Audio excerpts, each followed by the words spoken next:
Bismillahirrahmanirrahim. Assalamualaikum warahmatullahi wabarakatuh. Alhamdulillahirabbil alamin. Alhamdulillahilladzi khalaqal insana min nafsin wahidah wa khalaqa minha zawjaha wa batha minhuma rijalan katsiran wa nisaa. Asyhadu an la ilaha illallah wahdahu la syarikalah wa asyhadu anna Muhammadan abduhu wa rasuluhu alladzi la nabiyya ba'dah. Fassalawatullah wa salamuhu ala rasulillah wa ala alihi wa sahbihi wa mawalah ila yaumil qiyamah, amma ba'du. Qala Allah ta'ala fi kitabihil karim wa huwa asdaqul qailin, a'udzu billahi minasyaitonir rajim, walladzina yaquluna rabbana hab lana min azwajina wa dhurriyyatina qurrata a'yun waj'alna lil muttaqina imama. Shadaqallahul azim. Allahumma arhamna bil Qur'an. Masyaallah muslimin, para hadirin, bapak-bapak dan ibu-ibu, para asatidzah, pengurus DKM, juga majelis jalan-jalan syar'i Pak ya. Ini jalan-jalan sore Pak. Ingat dulu lagu zaman baheula ya. Ada lagu judulnya jalan-jalan sore ya. Salawat dan salam kita limpahkan pada uswatun hasanah baginda Nabi besar Muhammad sallallahu alaihi wasallam beserta keluarga beliau, para sahabat dan juga para pengikutnya hingga akhir zaman, serta mudah-mudahan Allah melimpahkan kita nikmat istiqomah, ketaatan mengikuti sunnah beliau, mengikuti risalah yang beliau bawa, tidak menyimpang sedikit pun sebagaimana yang dikhawatirkan baginda Nabi SAW. Nabi dalam satu hadis sahih menyebutkan kekhawatiran terhadap kaum muslimin. Beliau bersabda, la tataba'una man sanana qablakum shibran bi shibrin wa zira'an bi zira'in hatta law dakhalu juhra dabbin la dakhaltumuhu. Nabi mengatakan, kamu nanti akan mengikuti sunnah-sunnah, jalan-jalan hidup umat-umat sebelum kamu. Shibran bi shibrin wa zira'an bi zira'in. Sehasta demi sehasta, sedepa demi sedepa. Artinya makin lama makin dekat, makin mirip. Maka digunakan shibran bi shibrin wa zira'an bi zira'in. Jadi karena shibran itu lebih panjang daripada zira'. Nah, jadi artinya lama-lama itu panjang, lama-lama makin pendek, akhirnya makin tasyabuh dengan sunnahnya orang-orang di luar kaum muslimin. Sampai-sampai kata Nabi, kalian masuk lubang biawak, la dakhaltumuhu, kamu juga pasti ikut masuk ke dalamnya. Ini sangat dahsyat pesan dari baginda Rasul mengingatkan para sahabat waktu itu. Padahal kita tahu sahabat adalah generasi terbaik yang Nabi katakan khairul qurun qurni, sebaik-baik masa adalah masaku, kata Nabi.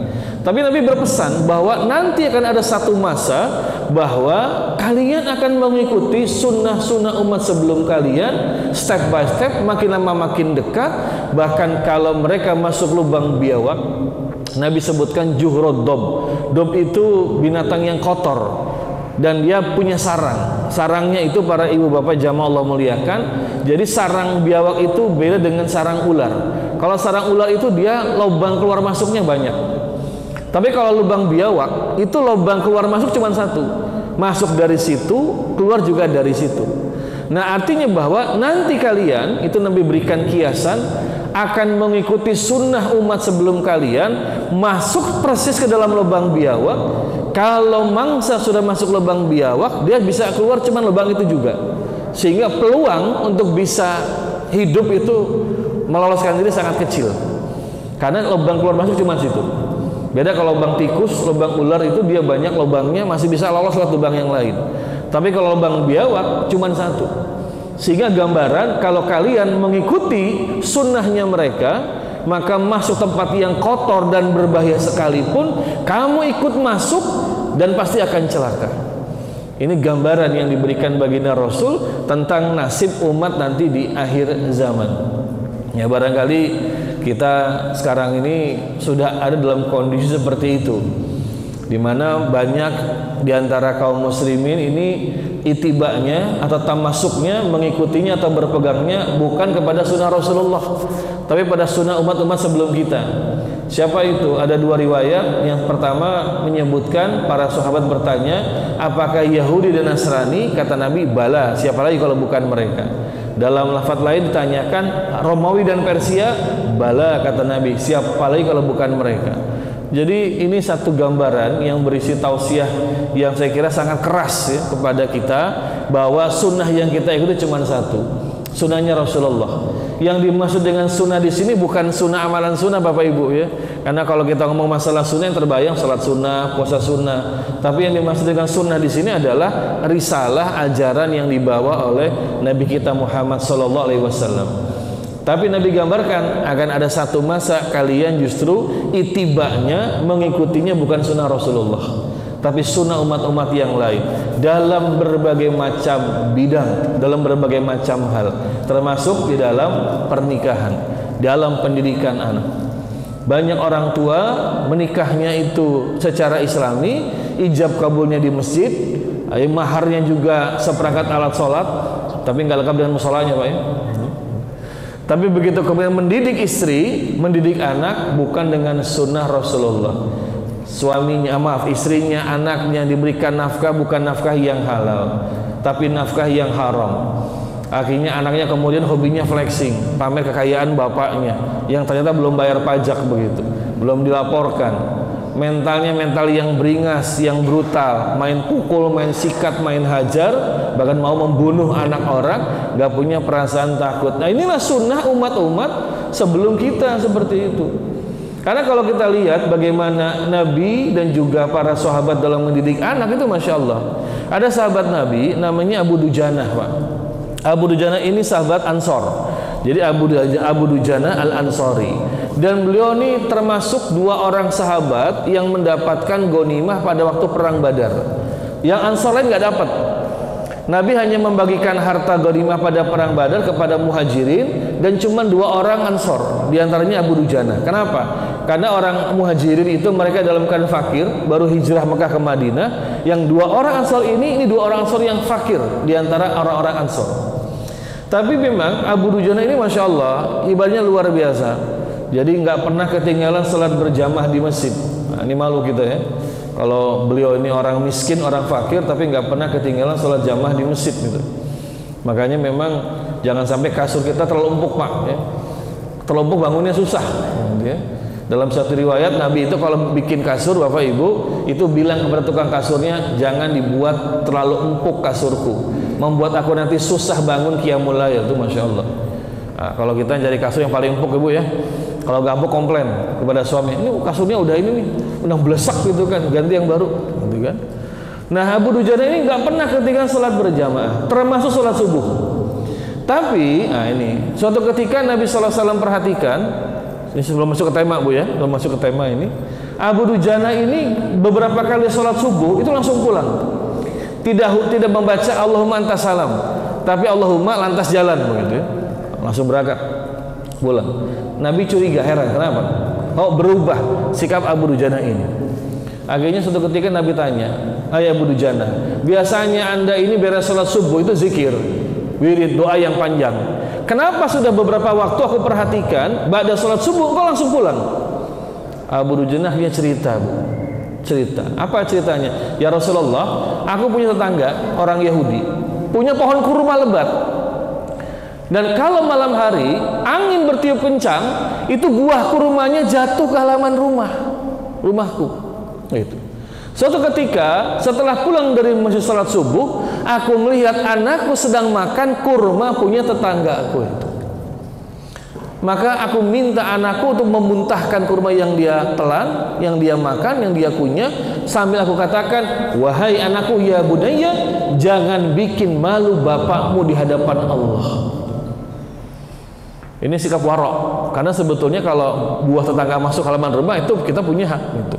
Tapi Abu Dujanah orangnya warok, jadi menjaga dari yang syubhat, khawatir ini nanti jadi masalah. Maka beliau bilang pada anaknya, muntahkan, jangan bikin malu bapakmu di hadapan Allah. Bukan jangan bikin malu bapakmu di hadapan KPK, bukan. Atau di hadapan menteri, bukan. Tapi di hadapan Allah. Inilah konsep pendidikan Islam Bapak Ibu sekalian. Segala sesuatu itu dilandasi dengan akidah. Ini sunnah yang dilakukan Rasul dan dicontoh para sahabat dalam mendidik anak-anak mereka itu. Nah, inilah sunnah yang kemudian sekarang banyak hilang. Banyak orang tua sudah tidak peduli nafkahnya halal atau haram. Bilangnya begini, sekarang ini jangankan yang halal, yang haram aja susah begitu. Karena yang haram susah, ya udah yang haram aja. Padahal kalau halal haram sama-sama susah, yang halal sekalian seperti itu. Dan para ibu juga minta selalu hak nafkah yang halal sama suami. Saya punya kenalan, ini suaminya dulu kerjanya itu adalah kontraktor, developer di Jakarta. Ya Masya Allah, beliau cerita pada saya, jadi beliau cerita pada saya waktu itu, pada zaman itu Pak Iwan, kita kalau mau pergi kemana aja gampang, karena kebebasan finansial. Mau makan di mana aja, di restoran yang bintang 5 juga gampang, karena bilnya nanti yang bayar perusahaan begitu. Tapi lama-lama curiga ini istrinya, terutama curiganya karena lihat anaknya sering sakit. Yang pertama sakit, yang kedua sakit, yang ketiga sakit. Saya ketemu dengan anaknya nomor 3 yang bungsu, itu Allah berikan ujian, jadi matanya tuh gak bisa lihat jarak jauh Pak, gitu ya. Masya Allah, ini ujian dari Allah. Akhirnya curiga istrinya nih. Walaupun secara finansial oke. Nah, ini pelajaran buat para ibu, para ummahat ya. Akhirnya kemudian istrinya ngobrol, nanya sama suaminya, Abi, Umi pengen tahu Abi cara cari uangnya seperti apa. Ini. Akhirnya ceritalah suaminya kan, bahwa dia suka ada entertainment dengan kolega, dengan pelanggan, ya. Dihibur lah entertainment ya. Kemudian kalau bos datang, karena kebetulan ini PMA perusahaan asing, bosnya orang Jepang. Kalau tamunya datang yang dari Jepang itu, dia yang menyiapkan tempat ya, tempat minum, tempat makan, termasuk minuman keras juga beliau yang siapkan seperti itu. Begitu selesai mendengar cerita suaminya, Bu, kata istrinya, Abi, mulai besok boleh nggak Umi hanya pengen makan tempe saja. Insya Allah. Nangkep Pak pesannya Pak? Ketangkap Pak pesannya Pak? Takutnya nggak ketangkep. Takutnya nggak ketangkep. Kalau gitu cepet kaya itu. Makan tempe terus soalnya begitu kan? Bukan. Ini maksudnya adalah, ini kalau para bapak memang harus dijelaskan Bu ya. Karena kadang-kadang bapak nggak roaming, sinyalnya nggak nangkep. Itu bapak. Itulah bedanya bahasa perempuan dengan laki-laki Pak ya. Kalau perempuan tuh ngomong itu dia pakai majaz ya, pakai kiasan. Apalagi awal-awal nikah, jalan berdua sama istri baru nikah, kemudian lewat rumah makan segala macem, istri nanya sama kita, Pak, Papa lapar nggak? Enggak. Lewat lagi rumah makan berikutnya, Pak, Papa lapar nggak? Enggak. Dalam hati suami, ini istri perhatian banget sama aku ya, sampai nanya lapar nggak begitu kan? Terus begitu kan, begitu sampai rumah, istrinya masuk rumah, nyalain kompor, masak mie instan. Kata suaminya, oh Umi lapar, bilang dari tadi dong. Padahal udah bilang dari tadi. Makanya ibu-ibu kalau ngomong sama suami, kadang-kadang harus langsung lugas tegas gitu ya. Gitu. Jangan bilangnya kemudian pakai majas, pakai kiasan. Kenapa? Enggak semua laki-laki itu roaming Bu. Enggak semua laki-laki roaming. Jadi kalau ada ibu Pak udah nge-WA, istri nge-WA, Pak nanti yang bungsu pulang jam 10 pagi Pak. Itu bukan ngasih tahu Pak. Maksudnya apa maksudnya Pak? Jemput ya, udah pengalaman Bapak soalnya di sini ya. Kalau yang baru nikah itu nggak roaming. Oh iya, Papa juga tahu jam 10 pulangnya. Emang kenapa? Nah itu. Nah tadi ini istrinya itu bilang sama suaminya, mulai besok boleh nggak Pak? Ya, Umi hanya makan tempe saja. Tapi suaminya nangkep, berarti istrinya tidak ridho, bapaknya, suaminya kerja dengan cara seperti itu, akhirnya resign, berhenti dari pekerjaannya. Terakhir saya ketemu, beliau menjadi driver, supir Pak. Tadinya punya jabatan di perusahaan kontraktor, jadi supir pribadi. Tapi beliau bilang, alhamdulillah sekarang Pak, anak-anak kami sehat. Bahkan tadi anak kami yang Bapak lihat itu sudah hafal 3 juz Quran. Insya Allah. Ini barokah, dan itulah sunnah agama yang mestinya kita jadikan sebagai pedoman, termasuk diantaranya dalam rumah tangga. Kenapa? Karena buat kita, Bapak Ibu sekalian Allah muliakan, rumah tangga itu tadi sampaikan oleh ya host kita yang luar biasa, rumah tangga itu cuman kendaraan untuk sampai ke dalam surganya Allah. Rumah tangga itu adalah cara kita untuk mendapatkan ridhonya Allah Subhanahu wa ta'ala. Maka tujuan rumah tangga, cinta kita kepada pasangan Bapak Ibu, itu bukan sehidup semati, tapi sehidup sejannah. Bahwa kita menikah ingin bareng-bareng masuk ke dalam surga. Mau Bu? Mau Bu? Takutnya bosan ibu-ibu gitu ya. Ngapain Pak, suami saya bawel Pak gitu kan. Insya Allah Pak, Bapak juga nggak bosan Pak ya. Mau Pak? Mau Pak ya. Insya Allah. Kenapa? Karena kalau sudah masuk ke dalam surga, jangankan waktu di surga, waktu di padang mahsyar saja, yaumul ba'si, hari kebangkitan, maka rupa dan bentuk kita akan diganti, diubah oleh Allah. Wa nunsyi'akum fima la ta'lamun. Kami akan ubah kamu dalam bentuk yang kamu sendiri tidak tahu, nggak kenal. Masya Allah. Jadi kalau nanti yaumul ba'si, kebangkitan, kita bangun dari alam kubur, kita ngaca, kita bakal pangling siapa ini, karena Allah ganti, tergantung kepada amal salehnya, iman dan takwanya, itu yang mengubah bentuknya itu. Termasuk apa? Nabi SAW akan mengenali umatnya. Mudah-mudahan kita semua dikenali Bapak Ibu ya. Dari apa? Nabi katakan gurran muhajilin min atharil wudu, karena mukanya bersih, bercahaya karena bekas wudunya. Jadi para ibu yang jamaah Allah muliakan, Bu ya, jangan fokus pada kosmetik, jangan fokus pada serum, jangan fokus pada skincare ya, tapi fokus perbanyak wudu. Kata bapak tuh kan nih, Abi juga bilang apa, makanya sekarang kurangi belanja kosmetiknya ya, karena memang itulah yang akan menampakkan kebersihan dan cahaya seorang hamba Allah, umat Muhammad SAW, wajahnya gurran muhajilin min atharil wudu. Para jamaah, itulah tujuan kita berumah tangga. Maka sering saya bilang kepada yang baru menikah, nikah itu modalnya tidak cukup hanya cinta. Betul Bu? Betul Bu? Sepakat Bu? Apa modal kedua Bu? Transferan kata ibu-ibu katanya. Ya itu juga termasuk begitu ya, bahwa menikah itu nggak cukup hanya cinta. Paling utama dan paling awal, paling mendasar, menikah itu adalah karena iman. Karena kita melihat pada calon istri, pada calon suami, waktu itu ada tanda-tanda yang menunjukkan keridhaan Allah Subhanahu wa ta'ala. Walaupun saya nggak tahu dulu para bapak ibu waktu nikah gimana ya, itu sempat observasi dulu nggak begitu ya, sempat lihat dulu nggak begitu ya.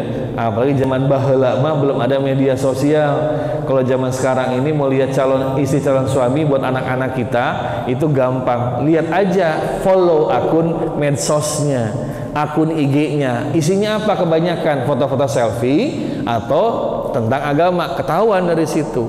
Lihat kemudian yang dia follow siapa, kemudian siapa teman-temannya, followernya, itu bisa ketahuan dia di media sosial bergaulnya dengan siapa. Jadi kalau sekarang bapak ibu mau cari mantu itu nggak terlalu susah amat. Tanya sama anak kita, temen itu calon kamu punya akun IG nggak?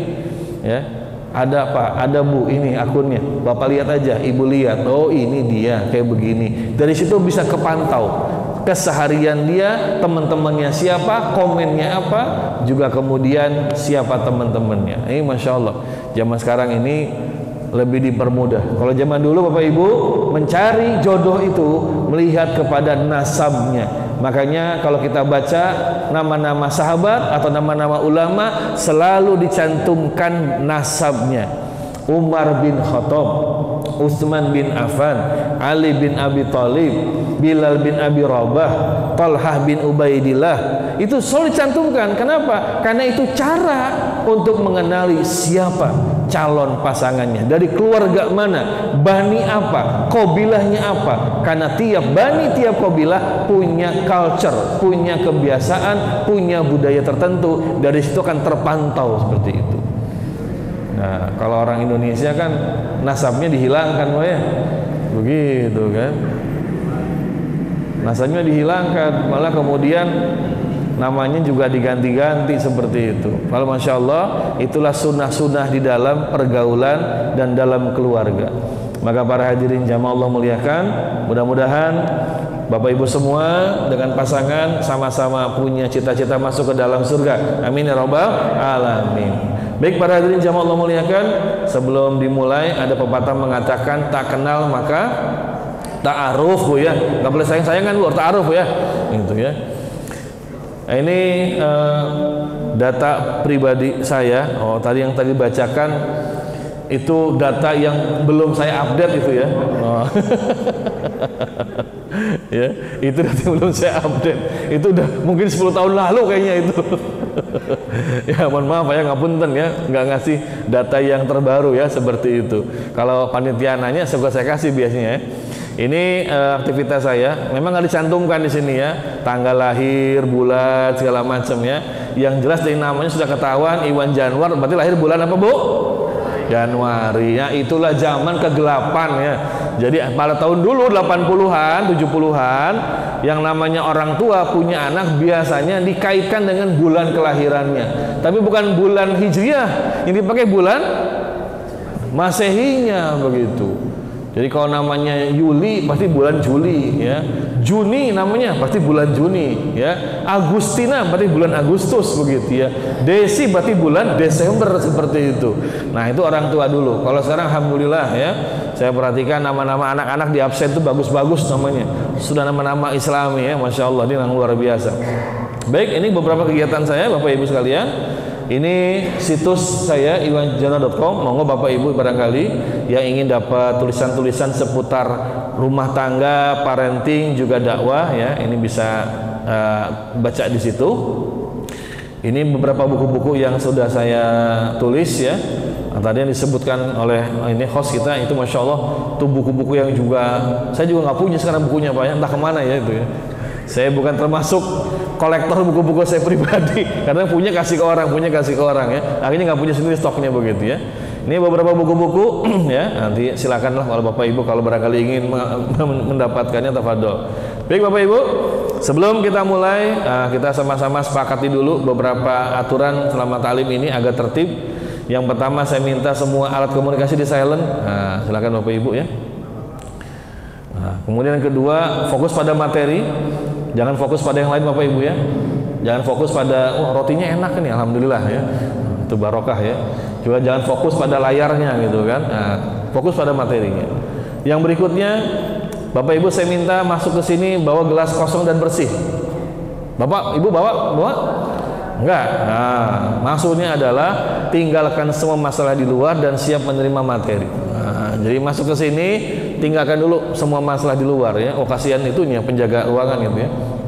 Jadi jangan bawa masalah, semua harus betul-betul siap menampung ya. Kemudian rileks dan ceria ya. Dan berikutnya Bapak Ibu, mari kita muhasabah potret atau profil rumah tangga yang ada sekarang seperti apa. Ada 5 tipe rumah tangga kalau kita mau jujur. Yang pertama, tipe rumah sakit. Kalau ke rumah sakit itu bagaimana Pak Ibu? Apakah tiap hari ke rumah sakit? Enggak. Kapan ke rumah sakit? Kalau sakit. Nah, sama ada rumah tangga itu baru kemudian intens, rutin komunikasi, baru mau ngobrol kalau ada masalah suami istri itu. Ada masalah baru ngobrol suami istri. Dapat surat dari sekolah, anaknya bermasalah, baru ngobrol tuh suami sama istri. Pak, anak dipanggil Pak, Bapak datang Pak. Wah, ini ada kejadian malah Bapak Ibu ya, itu baru panggilan ketiga baru ngobrol ibunya sama bapaknya itu. Jadi udah panggilan ketiga yang final baru ngobrol sama ibunya. Kemudian bapaknya begitu ke sekolah heran, gurunya juga heran. Pak, Bapak ini baru datang Pak, ini sudah kami panggil 2 kali sebelumnya. Loh, ini istri nggak ngomong-ngomong. Nah, ini tipe rumah sakit ini. Jadi ada orang tua itu baru ngobrol suami istri ya, ini kalau ada masalah baru ngobrol. Kalau nggak ada masalah adem-adem ayam aja. Yang penting transferan lancar gitu ya. Nah, ini bahaya ya. Ini yang pertama. Yang kedua, tipe kuburan. Ini sama sekali nggak ada komunikasi. Udah ilfil suami istri. Jadi ketemu suami sudah mati rasa, lihat istri sudah mati rasa, sudah nggak ada kemudian lagi cinta di antara mereka. Malah kadang-kadang suami tidur depan TV, istri di kamar. Kadang-kadang suami tidur di kamar, istri di dapur. Ini banyak ini, ya. Yang pisah kamar tuh banyak, ya. Kalau orang luar melihat kayak masih jalan rumah tangga, tapi udah kayak kuburan, udah gak ada komunikasi.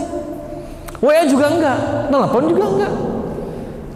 Ini rumah tangga tipe kuburan. Udah gak ada komunikasi, udah mati perasaan di antara mereka.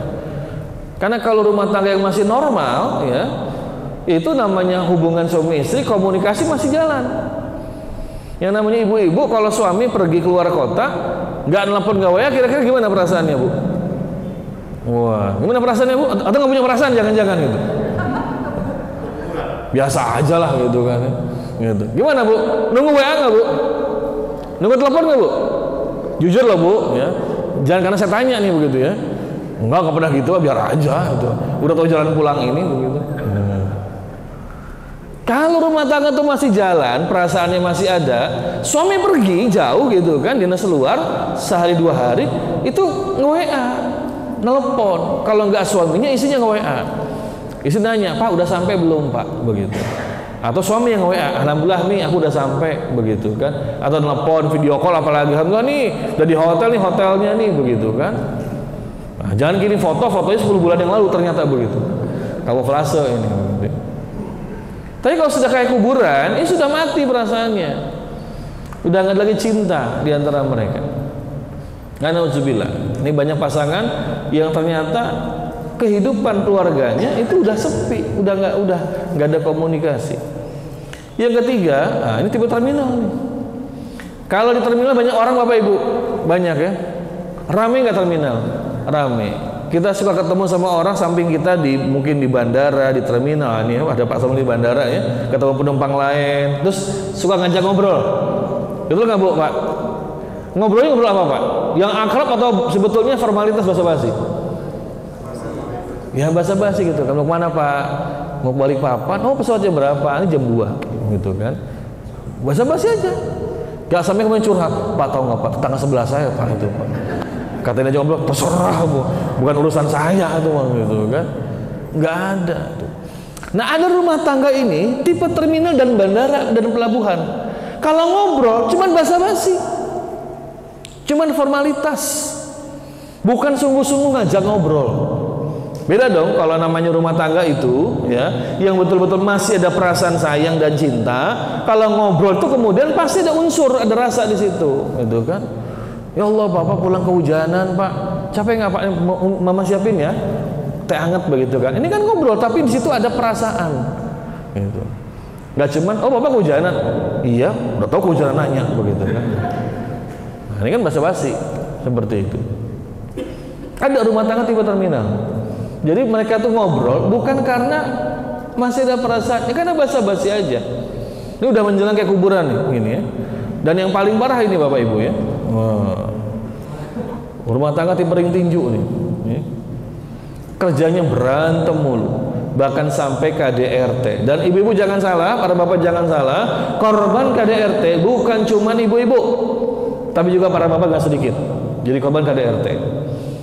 Ada seorang psikolog mengatakan itu jumlah laki-laki korban kekerasan oleh istrinya dalam rumah tangga itu mencapai 10%.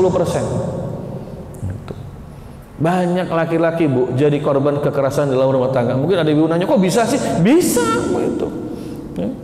Kenapa? Karena ternyata nggak sedikit Pak, ya, para bapak, para ibu, wanita itu yang di rumah tangganya itu lebih gagah itu daripada suaminya itu. Ada yang curhat, suami ini beneran Pak, ada yang curhat ke saya, dicakar istrinya. Gitu. Ada yang curhat, ya, telepon waktu saya, Ustaz, saya lagi ribut sama istri, Ustaz. Oh gitu sih, mana sekarang? Saya dipukul pakai besi, Ustaz. Gitu. Gimana Ustaz dia?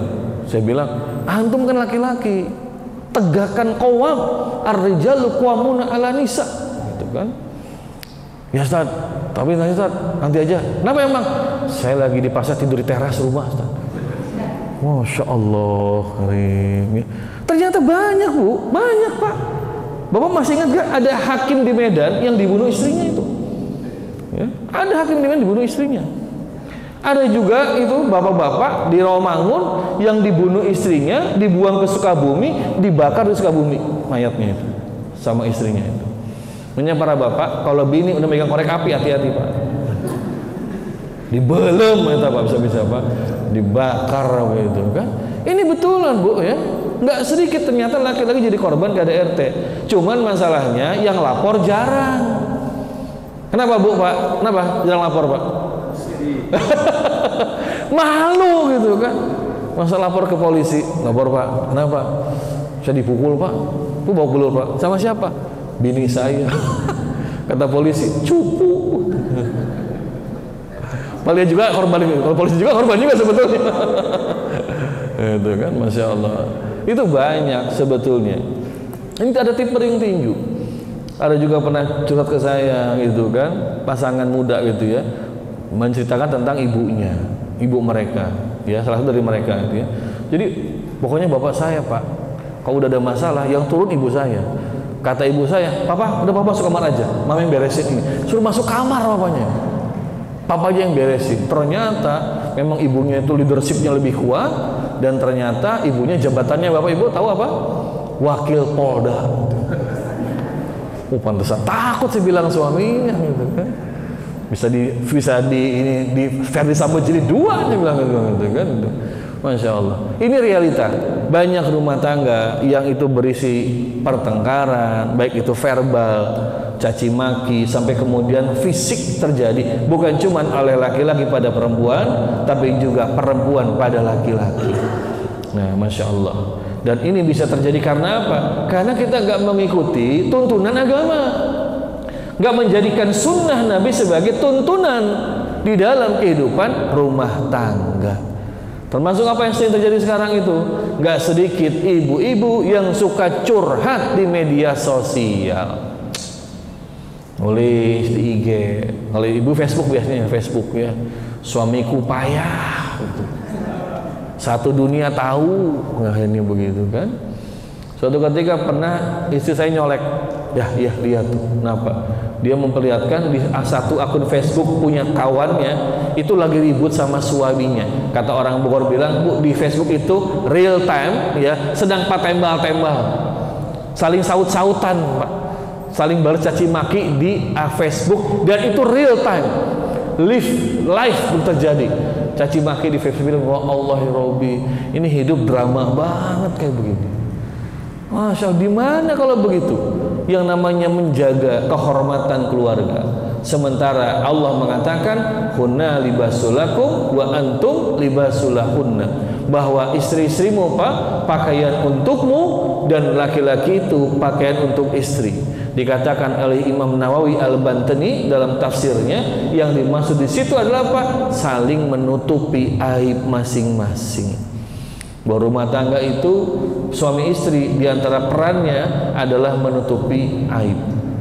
Tapi realitanya kalau sudah masuk tipering tinju, wah ini nih, jangankan cuma sekedar mencaci maki, aib pun diumbar masing-masing. Ini musibah yang terjadi dalam kehidupan rumah tangga sekarang. Gak sedikit ibu-ibu yang menjadikan Facebook itu sebagai tempat curhat yang tanpa dia tahu dibaca itu oleh kemudian ribuan orang, dan nanti ceritanya bisa viral.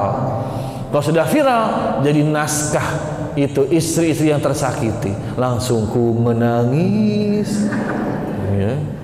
Masya Allah ya. Ini betul-betul kehidupan yang sudah jauh dari tuntunan agama. Betul lah kalau Allah katakan, man arada an zikri fa inna lahu ma'isyatan dongka. Siapa yang berpaling dari peringatanku, kata Allah, maka dia akan mendapatkan kehidupan yang sempit. Sempit kata ulama bukan karena harta dunianya sedikit, tapi karena sempit dari tuntunan Allah Subhanahu wa taala. Kalau yang kaya itu bahagia, harusnya nggak ada orang kaya bercerai. Betul Bapak Ibu? Kalau orang kaya bahagia, nggak akan terjadi orang kaya bunuh diri. Betul Bapak Ibu? faktanya banyak orang kaya justru bercerai, orang kaya ribut, saling gugat, saling menghujat suami dengan istri, bahkan tidak sedikit orang kaya bunuh diri. Makanya ibu-ibu sekalian, para bapak, para jamaah, punya suami yang kaya belum tentu bahagia, apalagi yang miskin gitu. Kalau nggak ada iman, maksudnya begitu ya, begitu. Para jamaah yang Allah muliakan, yang kita harapkan rumah tangga itu adalah tipe madrasah. Karena memang rumah tangga ada tempat pendidikan, tempat pembinaan. Ulama mengatakan al-umu madrasah, maka dikatakan al-umu madrasatul ula. Ibu itu adalah sekolah yang pertama. Jadi ibu-ibu harus mulai memahami perannya ibu ini adalah dosen, guru, mentor, murabi, musrif untuk siapa? Anak-anak ibu yang lahir dari rahim ibu. Jadi jangan menyepelekan peran sebagai seorang ibu dalam rumah tangga. Ada yang mengatakan buat apalah jadi istri doang ibu rumah tangga kalau kuliah tinggi-tinggi. Salah. Anak-anak kita sekarang para ibu itu butuh ibu yang cerdas-cerdas, yang smart. Kalau ibunya nggak cerdas, anaknya cerdas, gimana mendidik anak, Bu? Anak sekarang mah cerdas-cerdas. Coba anak sekarang ibu-ibu, ibu tegur, mereka itu malah kemudian memberikan perlawanan. Dulu zaman saya kecil, Pak, ibu saya melotot ke saya sudah diam langsung. Takut. Anak sekarang kita melotot, kata anak kita apa? Kenapa? Apa ya? Gitu. Coba, masya Allah. Kalau dulu disuruh pergi ke warung, nurut aja kita itu. Ya, coba kamu sayang ke warung, belikin minyak goreng gitu kan? Kalau dulu nurut aja. Kalau sekarang, wah aku lagi sibuk, apalagi anak udah main game, megang HP begini kan, main Mobile Legend. Kita suruh ke warung, Bu, susah luar biasa. Ke warung, Umi mau masak. Nih, Umi kasih uang 5.000 deh. Kasih uang 5.000, kamu ke warung. Umi kasih upah. Apa kata anak? Bagaimana kalau Umi yang aku kasih 10.000, Umi yang ke warung? Masya Allah, ya. Ini anak sekarang cerdas-cerdas, ya. Bisa berkelit. Makanya banyak orang tua tuh tidak percaya kalau anaknya tahu-tahu melakukan hal-hal yang negatif. Banyak orang tua nggak percaya. Kenapa? Karena orang tuanya nggak cerdas, bisa disiasati, bisa dikadali oleh anak-anaknya itu. Coba ibu para bapak di sini, ada yang masih belum punya akun medsos, Bu, Pak? Ada yang belum punya? Katanya ibu deh, lebih aktif ibu biasanya. Bu, punya akun medsosnya apa, Bu? IG punya, Bu? Hah? Nggak punya, Bu? Punya. Ada yang nggak punya nggak? Coba angkat tangan kanan yang nggak punya. Oh, akun IG nggak punya, Bu. Instagram tahu, Bu? Ya, nggak punya, Bu, akun Instagram? Ya Allah, ya Rabbi. Nanti ibu cari yang second aja, Bu, ya. Sementara anak kita punya akun Instagram, betul? Ya. Ibu-ibu, bapak-bapak, ada yang punya channel YouTube, Pak? Kayaknya nggak ada, saya lihat. Wah, ada, masya Allah. Wah, gaul, luar biasa. YouTuber anak kita sekarang sudah, hai guys, begitu kan? Bikin vlog, ya, dengan konten yang aneh-aneh. Nyegat truk, coba, Pak. Nyegat truk, coba itu. Jadi konten. Sampai ada akhirnya, masya Allah, ini sedih juga saya dengarnya, cuman jadi pelajaran juga. Anak kawan saya bikin konten nyegat truk, akhirnya ketabrak ke gila sebelah badannya. Itu juga sedih lihatin, masya Allah, kok bisa anak punya kayak begitu. Ini realita. Nah, kalau misalkan kita orang tua nggak smart, nggak cerdas, nggak ngerti, maka bagaimana bisa menyelamatkan anak-anak kita? Sementara kata seorang pendidik, adibu auladakum fi zamanihim. Perhatikan Bapak Ibu, kata seorang pendidik, didiklah anakmu sesuai dengan zaman mereka. Jangan didik anak pada zamanmu, karena mereka hidup pada zamannya, bukan pada zamanmu. Betul nggak, Bu, Pak? Zaman Bapak sudah ada tablet, Pak? Ada tablet, Bu? Zaman saya ada cuman puyur sama kapsul, karena pakai sirup begitu ya. Sekarang udah begini-begini. Anak saya yang bungsu aja udah gini-gini. Yang ditonton kadang-kadang Arsyad, ya, yang binatang-binatang tuh, Pak. Tonton Mia Au segala macam. Allah, nak, kamu nonton apa ini, begitu kan? Ini sudah zamannya. Nah kalau orang tua tidak smart, orang tua nggak cerdas, nanti bisa kecolongan, tidak paham. Makanya banyak kasus, Bu, Pak, anak perempuannya tahu-tahu hilang. Kemana? Dia janjian ketemu sama temennya di Facebook, tahu-tahu diculik, hilang 3 hari. Masih untung kalau utuh. Banyak yang kemudian maaf ya, sudah dinodai oleh teman Facebooknya, diculik, ada yang digilir Pak di antara teman-temannya itu. Wal iyazubillah. Nah kalau orang tua kemudian nggak smart, repot. Maka saya bilang, ibu-ibu jangan berpikir jadi ibu rumah tangga nggak perlu pendidikan tinggi. No, harus punya pendidikan tinggi karena ibu akan menjadi dosen, mentor, tutor, murabi, musrifah untuk anak-anak kita. Sepakat, Bu? Sepakat, Bu? Ayo, makanya harus belajar ya, insyaallah ini ya. Jadi yang tadi ibu-ibu belum punya akun medsos, tanya-tanya ke anak-anak gitu ya. Bilang, Umi udah bikin ya akun medsos ya, IG ya. Harus nge-friend ya. Umi tolong di add ya, jadi friend kamu ya, jadi follower. Karena ada anak Pak, begitu Uminya masuk mau jadi friend ditolak, reject gitu kan. Gak mau di follow dia, bilang jangan sampai, ingat pulsa itu Abi yang bayarin ya, wifi-nya yang bayar juga Abi yang bayarin. Masa di reject Umi pengen jadi friend sama kamu? Bilang seperti itu. Ini betul-betul penting Ibu. Karena apa? Didik anak kita sesuai dengan zaman mereka. Jangan dengan zaman kita, beda sudah zamannya. Zaman kita kalau nonton TV channelnya apa Pak? TVRI. Zaman saya dulu kalau nonton TV cuma satu channelnya, TVRI. Yang kalau sore filmnya Scooby-Doo, itu aja itu. Ya. Hari Minggu jam 9 apa Pak? Ria Jenaka apa ya? Ateng Iskak ya, gitu kan. Kalau anak kita sekarang Masya Allah ditonton udah macam-macam. Ada Netflix, Disney Hotstar, ada View, ada Iflix, belum lagi macam-macam. Itu Masya Allah. Kalau kita orang tua nggak paham tentang hal ini bahaya. Oleh karenanya al-ummu madrasatul ula. Ibu adalah pendidik atau sekolah yang pertama. Kalau bapak gitu apa? Bapak mudiruha. Bapak adalah direkturnya. Rektornya adalah para bapak. Ibu sekolah, bapak direktur dan rektornya. Harus kompak. Maka sekolah harus jadi madrasah. Rumah harus jadi madrasah untuk keluarga. Baik untuk suami maupun untuk istri maupun untuk anak-anak kita.